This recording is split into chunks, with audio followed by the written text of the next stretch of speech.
दोस्तों, आज का टॉपिक है way to invest money for better return. आज मैं आपको बताने वाला हूँ कि आपकी मेहनत की पैसे को कहाँ कहाँ इन्वेस्ट कर सकते हैं और उस इन्वेस्टमेंट में रिस्क क्या है। दोस्तों, पैसे कमाना बहुत ही मुश्किल होते हैं और इस मेहनत की कमाई हुए पैसे को अपना रिक्वायरमेंट के हिसाब से इन्वेस्ट करना और ज़्यादा मुश्किल होते हैं। चलिए आज हम लोग जानते हैं पैसे इन्वेस्ट करने का ऑप्शन क्या है हमारे पास और उसका रिस्क और बेनिफिट क्या है। अक्सर हम लोग पैसे को इन्वेस्ट कर देते हैं without considering risk and benefit of the financial instrument. चलिए फर्स्ट ऑप्शन है, पैसे इन्वेस्ट करने के बात हो तो हम लोगों को मन में जो बात पहले आते हैं वो है bank fix deposit. Yes, bank fix deposit जो कि बहुत ही सेफ ऑप्शन होते हैं और हम लोग ट्रेडिशनली एफडी में पैसे इन्वेस्ट करते आए हैं। इसमें रिस्क ऑफ लॉसिंग मनी ना के बराबर होते हैं और एक फिक्स्ड इंटरेस्ट दिया जाता है। लेकिन इसके रिटर्न मतलब इंटरेस्ट अर्निंग इन्फ्लेशन को भी बीट नहीं कर पाते हैं। समझ लीजिए, गुड्स का दाम जिस रेट से बढ़ते जाते हैं एफडी के interest most of the time उससे कम ही होते हैं। इसका मतलब ओवर टाइम का स्लाइट लॉस होते हैं। Option investment in stock market मतलब म्यूचुअल फंड, डायरेक्ट इक्विटी वगैरह वगैरह।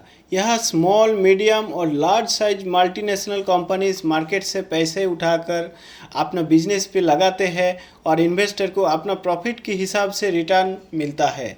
अगर लॉस होते हैं तो इन्वेस्टर को भी लॉस होता है। यह ढेर सारा इन्वेस्टमेंट ऑप्शन होते हैं और आपके रिक्वायरमेंट के हिसाब से आप चूज़ कर सकते हैं। लेकिन यहाँ मार्केट रिस्क बहुत ज़्यादा होते हैं, मतलब आप जो इन्वेस्ट कर रहे हो उसके रिटर्न कुछ भी फिक्स नहीं है। आप 2-3 गुना प्रॉफिट भी कर सकते हो या फिर आपके पूरे पैसे खो सकते हो।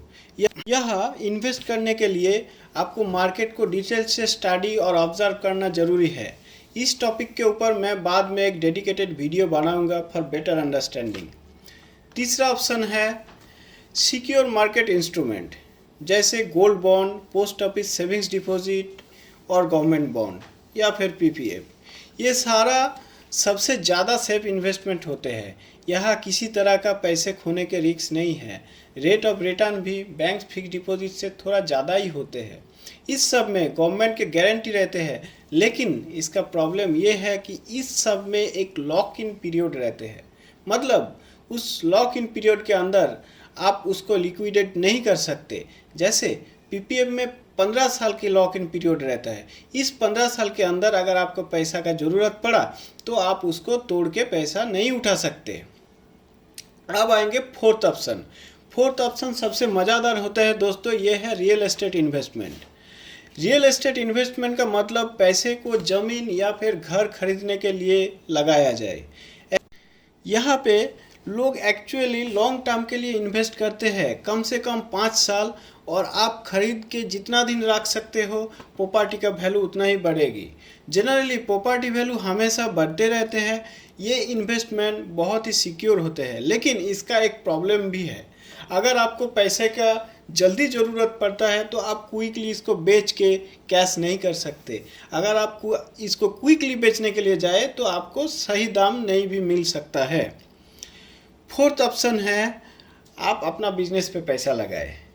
दोस्तों, इस सारा ऑप्शन में फोकस आपका यही होगा कि किसमें आपको सबसे ज़्यादा फ़ायदा मिलेगा और आपका रिस्क टेकिंग कैपेसिटी क्या है, आपका रिक्वायरमेंट क्या है। जैसे आप लॉन्ग टर्म इन्वेस्ट करना चाहते हो या शॉर्ट टर्म, आप रिस्क कितना ले सकते हैं, या फिर आप शॉर्ट नोटिस पे लिक्विडेट करना चाहते हो, ये सब को कंसीडर करते हुए आपको इन्वेस्टमेंट करना पड़ेगा। Thank you.